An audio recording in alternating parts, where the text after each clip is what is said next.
ये कह रहा था कि ये सरकार का आखिरी बजट होगा।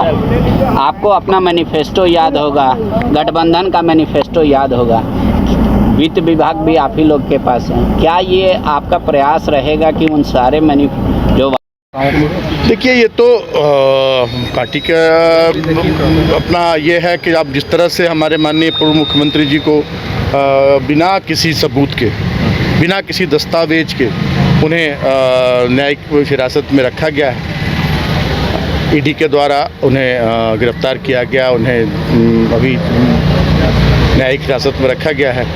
तो पूरे राज्य में लोग ये बताने का, हमारे पार्टी के कार्यकर्ता पदाधिकारी की जनता को बताने का काम कर रहे हैं कि किस तरह से एक दमनकारी सरकार बैठी हुई, जिनके इशारे पर केंद्र में जो सरकार है, इसके इशारे पर जहाँ भी उनकी सरकार नहीं है वहाँ उन्हें अस्थिर करना, बदनाम करना, एक चुने हुए मुख्यमंत्री को, जो कार्यरत मुख्यमंत्री को गिरफ्तार करके जेल भेजना, तो ये तो सीधे सीधे लोकतंत्र की हत्या है।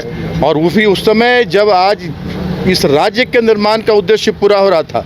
19 साल तक किसी को इसकी फिक्र नहीं थी।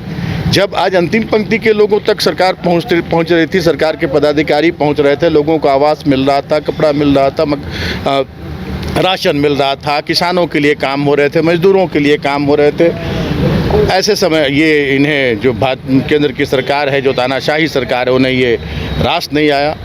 तो आज हमारे कार्यकर्ता जाकर पंचायतों में ये बताने का काम कर रहे हैं कि किस तरह से लोकतांत्रिक तरीके से जो जनता की चुनी हुई सरकार है उसको किस तरह से बदनाम किया गया, कैसे एक युवा मुख्यमंत्री जो जनता के हितों का काम कर रहे थे उन्हें जेल की सलाखों के पीछे डाल दिया गया, लोकतंत्र की हत्या की साजिश हो रही है, संविधान का उल्लंघन हो रहा है। तो ये सारी चीज़ें बताने न्यायपालिका पर मैं कुछ टिप्पणी करना उचित नहीं समझूंगा, लेकिन ये बात मैं ज़रूर कहूँगा कि यही मतलब कहें कि एक आंख में काजल एक आंख में सुरमा, इन्हीं न्यायालयों ने बहुत सारे ऐसे हमारे माननीय सदस्यगण थे, विपक्ष के भी पक्ष के भी, जिनको समय समय पर अनुमति दी है, और इनका और हमारे जो चुने हुए प्रतिनिधि हैं, एक क्षेत्र का प्रतिनिधित्व करते हैं, उनका संवैधानिक अधिकार बनता है कि वे सदन की कार्यवाही में उपस्थित हों। अब किन कारणों से न्यायालय ने इसे खारिज किया है, ये तो दो विधायक नहीं शामिल हुए। अरे बहुत सारे अभी देखेंगे, अभी आप देखेंगे ना, अभी हमारी बैठक है, कोई नाराज नहीं है, कोई आप लोग के माध्यम से लोग नाराज रहते हैं, कोई नाराज नहीं। की महत्वपूर्ण बैठक, क्या कुछ दिशा निर्देश वर्तमान राजनीतिक परिस्थिति के बीच कहा जा रहा बैठक? देखिए, ये चुनावी वर्ष है और सभी राजनीतिक दलों की बैठक होती है कि चुनाव में राजनीतिक दलों का मुख्य मकसद होता है कि हम ज़्यादा से ज़्यादा, चाहे वो कोई भी चुनाव हो, चाहे हमारा पंचायती त्रिस्तरीय व्यवस्था का चुनाव हो, चाहे लोकसभा का चुनाव हो, विधानसभा का चुनाव हो, हम अपनी सहभागिता ज़्यादा से ज़्यादा हम हमारे सदस्य जीत कर पहुँचे सदनों में।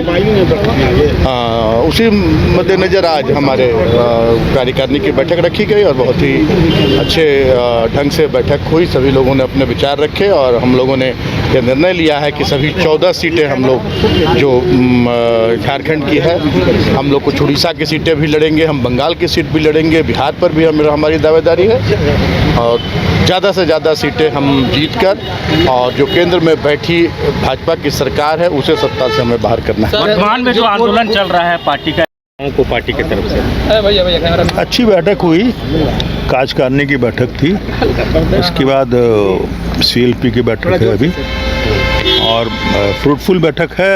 आगामी लोकसभा को देखते हुए सारे मुद्दों में बात हुई, फिर इसके बाद विधानसभा का भी होगा और सरकार ने जो हेमंत बाबू के नेतृत्व ने जो काम किए हैं उस बातों की चर्चा हुई और इसको लेकर कैसे हम लोग आगे बढ़े, क्या करें, इस विषय पे काफ़ी अच्छी चर्चा हुई। सरफराज जी, जो संघर्ष सड़कों पे चल रहा है हेमंत सोरेन को लेकर, उस पर और गति मिलेगी आने वाले? बिल्कुल ये सब इस बात पे चर्चा हुई कि इसको और थोड़ा तेज़ किया जाए और नया यात्रा को पंचायतों से लेकर ब्लॉक स्तर तक सब जगह इसको और मजबूती के साथ किया जाए। लेकिन आप लोगों का प्रदर्शन 19 में बेहतर नहीं रहा लोकसभा में, तो इस बार क्या उम्मीद है, कितने सीटों पर आप जीत अर्जित करेंगे, जबकि आपके स्टार प्रचारक जो हैं वो जेल में हैं? देखिए, सब लोग मिलजुल के करेंगे और कोई ना कोई रास्ता निकालेंगे कि कोई हम लोग की पार्टी का एक अच्छा प्रचारक सामने आ जाए। उस बातों की चर्चा अभी है। इस बार के फिलहाल सदन में पूर्व सीएम शामिल नहीं हो पाएंगे, कोर्ट ने इजाज़त नहीं दी है।